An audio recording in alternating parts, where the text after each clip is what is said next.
नमस्कार बंधुरा पुष्पांजलि रान्नाघरे सबाइके स्वागत। आज के तैरी करब আমি দই ফুলকপি। আর দই ফুলকপি রান্না করার জন্য আমি নিয়েছি একটা ফুলকপি, যেটাকে এখন কোনোভাবে টাটকা ফুলকপি, যেটাকে সকালবেলা বাজার দিয়ে বিক্রি করতে নিয়ে গিয়েছিল চাষিরা, তখনই এই ফুলকপিটা কিনা। আর সেই ফুলকপিটা আমি নিয়ে নিয়েছি। আর এই একটা ফুলকপি নিয়ে আজকে দই ফুলকপি তৈরি করব। ফুলকপিগুলোকে ভালো করে ছাড়িয়ে নিয়েছি আর পরিষ্কার করে জলে ধুয়ে নিতে হবে।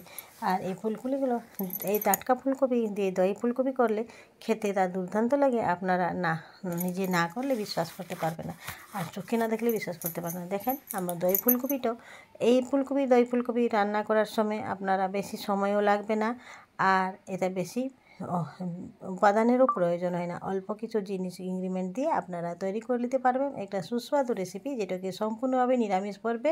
আপনারা এটা লুচি, পরোটা কিংবা পোলাও, ফ্রাইড রাইস এগুলোর সাথে আপনারা খুব রুচিকরভাবে খেয়ে নিতে পারবেন এই দই ফুলকপি রান্না করার জন্য বেশি সময় সাপেক্ষ নয়, খুব অল্প সময়ের মধ্যে এটা হয়ে যায় আর খেতেও খুবই দুর্দান্ত লাগে। আর দেখুন আমি কিভাবে দই ফুলকপিটা তৈরি করেছি। আপনাদেরকে যদি ভালো লাগে একটা লাইক কমেন্ট করবেন, আর এই যদি ভালো লাগে আপনারাও ট্রায়াল করবেন এইভাবে তৈরি করে। আমি চলুন দেখি আমার রেসিপিটা কীভাবে তৈরি করছি, প্রথম থেকে লাস্ট অবধি দেখার জন্য অনুরোধ রইল। আমি একটা বাটিতে জল গরম বসিয়ে দিয়েছি, ফুলকপিগুলো ছাড়ানো হয়েছে, জল ঝরিয়ে রেখে নিয়েছি। এবার নুন হলুদ দিয়ে বাটির গরম জলে সেটা আমি ফুলকপিগুলোকে ছেড়ে দিলাম। এটাকে কিছু সময়ের জন্য আমাকে ভাপিয়ে নিতে হবে। ফুলকপিগুলোকে একটু ভাপিয়ে নিলে রান্না করার সময় খুব তাড়াতাড়ি হয়ে যায়। আর ফুলকপিগুলোকে এদিকে গরম জলে বসিয়ে দিলাম, নিয়ে এটাকে 2 মিনিটের মধ্যে ফুটিয়ে নিতে হবে। এটা কিন্তু বেশি নরম করা যাবে না ফুলকপিগুলোকে, নাহলে গলে যাবে। তার জন্য বলছি একটু অল্প ভাপিয়ে নিতে হবে।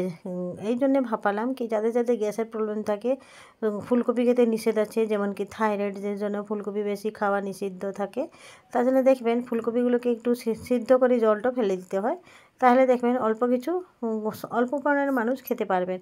আর এই ফুলকপি কোনো গন্ধও লাগবে না, জলটা গেড়ে ফেলে নিতে হবে। যেহেতু টাটকা ফুলকপি, সেখানে এখনই নতুন উঠেছে যখন, এই ফুলকপি খেলে কোনো ক্ষতি হয় না, এইটুকু জেনে থাকবেন। তারপরে ফুলকপিগুলোকে আমি 2 মিনিটের মতো সিদ্ধ করি, জলটাকে ঝরিয়ে দিলাম।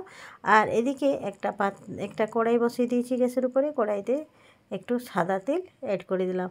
আর এই ফুলকপিটা আমি ভাজবো এখানে কিছু সময়ের জন্য।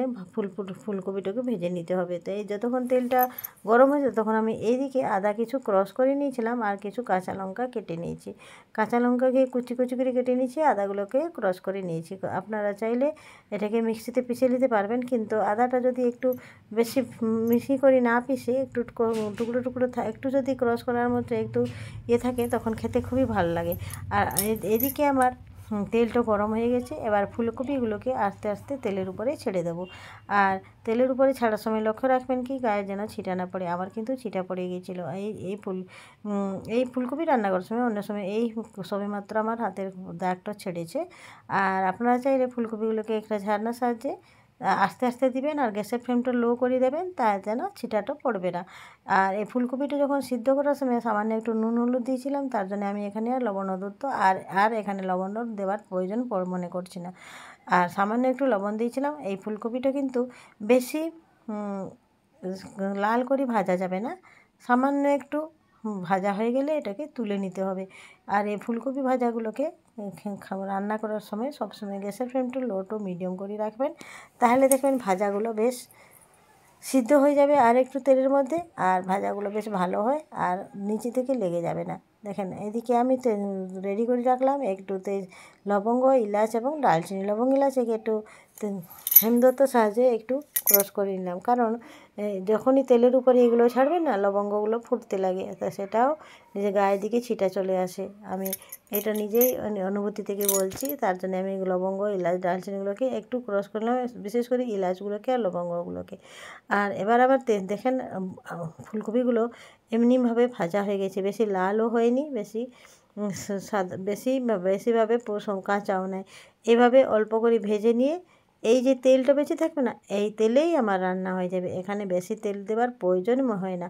এবার আমি তেলটা যেহেতু গরম হয়ে আছে, সেখানে আমি তেজপাতাটা দিয়ে দিলাম, আর এই ক্রশ করে রাখা লবঙ্গ, ইলাচ, দারচিনিটা অ্যাড করে দিলাম। নিয়ে এটাকে কিছু সময়ের জন্য নাড়ে চেড়ে এইখানে অ্যাড করে দেবো এখন আমি সেই কেটে রাখা ক্রাশ করে রাখা আদাটা আর কাঁচা লঙ্কাটা এটা দিয়ে একটুভাবে ভালোভাবে নেড়ে ছেড়ে দিতে হবে, যতক্ষণ অবধি এই আদার একটু কাঁচা গন্ধটা না চলে যায় ততক্ষণ অবধি এটাকে অল্প আঁচে ভাজতে হবে। এইদিকে আমি একটা গ্লাসে আমি একটু পারা টক দই মেখে নিয়েছিলাম। সে দইটাকে ভালো করে ঘুঁটে যেন তার লেন্সগুলো না থাকে তার জন্য ভালো করে চামচের সাহায্যে করে নিয়েছিলাম।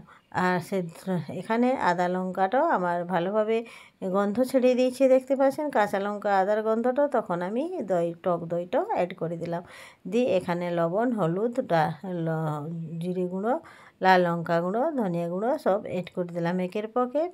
আর তারপরে আমি সবগুলো দিয়ে কিছু সময়ের জন্যে এটাকে নেড়ে চেড়ে দিয়ে কিছু সময়ের জন্যে রেখে দেবো। আর এই টক দইটা দেওয়ার সময় যে বাটিতে ছিল টক দইটা যে গ্লাসটা গুলিয়েছিলাম সেই গ্লাস ধোয়া জলটা আমি অ্যাড করে দিলাম।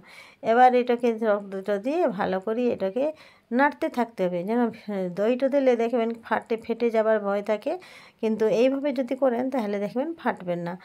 আর এইভাবে আমি করে তারপরে এখানে একটু লবণও অ্যাড করে দিলাম। তারপরে এই ভেজে রাখা টক দই ভেজে রাখা ফুলকপিগুলোকে আমি এখানে অ্যাড করে দিলাম। আর যখনই ফুলকপিগুলো অ্যাড করলাম দেখেন ফুলকপির কালারও চেঞ্জ হয়ে গেছে, আর দই কালার যেহেতু লেগেছে এখানে দেখতে খুবই দুর্দান্ত লাগে। দই ফুলকপি দেখতে যেমন দুর্দান্ত, খেতেও খুবই সুস্বাদু হয়। আর এবার আমি উপর থেকে একটু চিনি ছড়িয়ে দিলাম। চিনিটা দিলাম এই জন্যে কি এখানে লঙ্কা মশলাগুলোর সাথে ঠিকভাবে কনসিস্টেন্সিও থাকে, টক ঝাল মিষ্টি সব যেমন ভালোভাবে চিনিটাই পরিপূর্ণ থাকে, তবে খেতে খুবই দুর্দান্ত লাগবে। আমার রেসিপিটা এখন অবধি হয়ে গেছে দেখতে পাচ্ছেন। এবার আমি এটাকে একটা পাত্রতে নামিয়ে দেবো। নামাবার আগে ভালোভাবে দেখে নেবেন কি ফুলকপিগুলো সিদ্ধ হয়েছে না নেই। আমার কিন্তু ফুলকপিগুলো সম্পূর্ণভাবে সিদ্ধ হয়েছে। আমি খুন্তির সাহায্যে নেড়ে দেখলাম কি ফুলকপিগুলো সম্পূর্ণভাবে সিদ্ধ হয়ে গেছে। এবার আমি এটাকে সার্ভ করে দেবো। আপনাদেরকে বলে রাখছি বন্ধুরা, আপনাদেরকে আমার রেসিপিটা কেমন লাগলো অবশ্যই জানাবেন। এবার আমি এর উপরে একটু সামান্য গরম মশলা অ্যাড করে দিলাম। গরম মশলাটা দিয়ে সামান্য একটু নেড়ে ছেড়ে দিতে হবে। গরম মশলাটা দিয়ে তারপরে সামান্য একটু ঘিও অ্যাড করে দিয়েছি। ঘিটা অল্প একটু ছিল, আমার বাড়িতে এখানে ঘিটা ছিল না, তাই সামান্য একটু ঘিটা চেঁচে মুছে আমি এখানে অ্যাড করে দিলাম। আপনারা চাইলে 1 চামচ মতন ঘি এখানে অ্যাড করে দিবেন। ঘিটা অ্যাড করার পর গ্যাসের ফ্লেমটা সম্পূর্ণভাবে বন্ধ করে দিয়েছি। এবার আমি এটাকে গরম গরম ভাতের সাথে সার্ভ করব। আপনারা চাইলে লুচি, পরোটা ও নিরামিষ পর্বদিনে আপনারা লুচি পরোটা দিয়ে আপনারা পরিবেশন করে নিতে পারবেন। আমি গরম ভাতের সাথে পরিবেশন করব। আমার রেসিপিটা আপনার যদি একটু ভালো লেগে থাকে লাইক, কমেন্ট, শেয়ার এবং সাবস্ক্রাইব করতে যেন ভুলবেন না। আজকের মতন এইখানে আশা করি আপনাদেরকে রেসিপিটা সম্পূর্ণ ভালো লাগবে। এবার আমি গরম গরম ভাতের সাথে সার্ভ করে দেবো আমার রেসিপিটা। সবাইকে ভালো থাকবেন, সুস্থ থাকবেন। আমার রেসিপিটা কেমন লাগলো অবশ্যই জানাবেন। ভালো লাগলে লাইক, কমেন্ট, শেয়ার করতে যেন ভুলবেন না। আজকের মতন এইখানে থাকলাম, পরবর্তী রেসিপিতে আবার উপস্থিত হয়ে যাব আর কোনো সময় আপনাদের চৌকাঠে। আর আজকের মতন এখানে এতক্ষণ ধরে আমার রেসিপিটা আপনাদের দেখার জন্য অসংখ্য অসংখ্য ধন্যবাদ থাকলো। সবাইকে বলবো আমার রেসিপিটা সম্পূর্ণ প্রথম থেকে লাস্ট অবধি দেখার জন্য চেষ্টা করবেন। বন্দে মাতরম। সবাইকে আমার অনেক অনেক ধন্যবাদ আমার রেসিপিটা প্রথম থেকে লাস্ট অবধি দেখার জন্য। এইখানে থাকলাম আর বেশি কিছু সময় আমি নিয়ে নিলাম। আপনার রেসিপিটা আমার রেসিপিটা ভালো লাগলে এটা লাইক, কমেন্ট করে দেবেন।